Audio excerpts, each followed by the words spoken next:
My daughter's voice was shaking so hard I barely recognized it. "Mom, these women won't let me leave.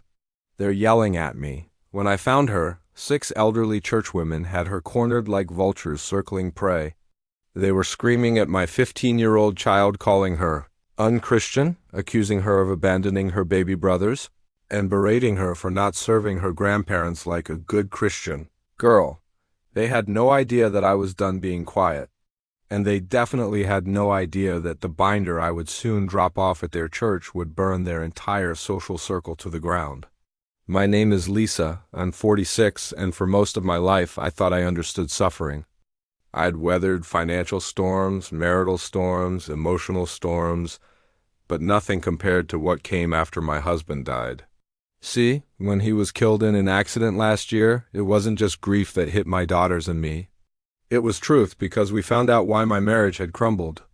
My daughters, my sweet girls, were the ones who discovered their father's cheating, the woman he was seeing, and the 2 baby boys he'd secretly fathered. And when the affair partner died in the same accident, those babies were left orphaned. His parents, my ex-in-laws, were devastated, but not because of the betrayal. No, they decided it was my daughter's fault. That if they hadn't told me about the affair, I wouldn't have divorced him. And somehow, that would have kept him alive. Twisted logic, I know, but they clung to it, weaponized it, and then tried to take my daughters away from me through custody claims. We are still in court over that. And somehow, even after filing for custody, they also demanded to move in with us. The absurdity would be hilarious if it hadn't hurt my kids so much. But as bad as that was, nothing prepared me for what happened at the weekend farmers market. The incident at the market, it was my younger daughter's birthday. She's a chocolate fiend, so I gave her a budget and told her to go wild among the vendors' fresh pastries, handmade candies, little treats. She was smiling for the first time in weeks. When an hour passed with no sign of her, I felt something tighten in my chest, the kind of tension that whispers something isn't right. I was reaching for my phone when hers lit up. Her voice cracked mid-sentence. "Mom, some weird people cornered me and they're yelling." I didn't even hear the rest. My oldest and I ran.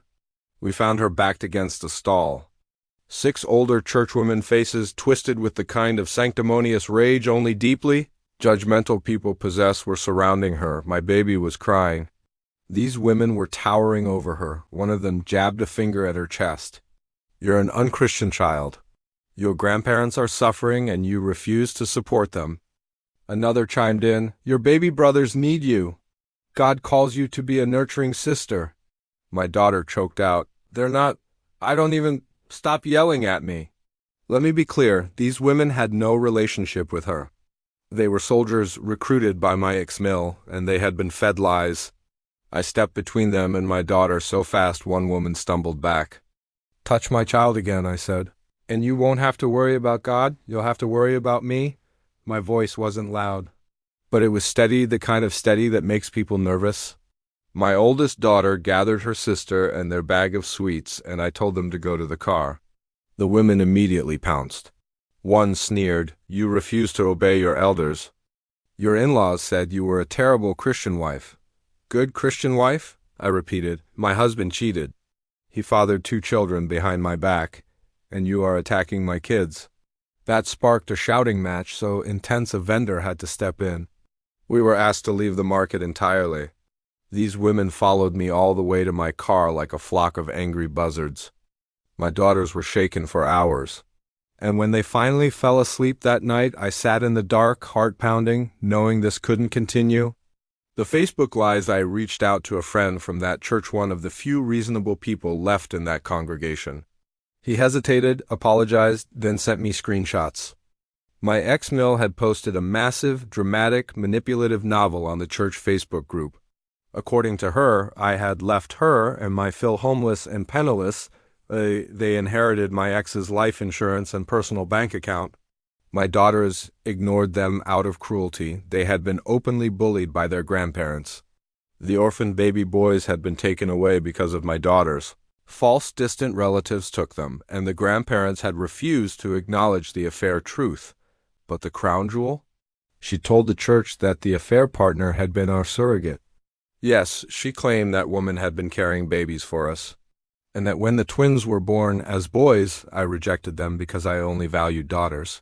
Even reading this secondhand made bile rise in my throat. This particular church, let's just say they have their issues. But there's one thing they do not tolerate: cheating. Adultery is their red line. Men, women, it doesn't matter.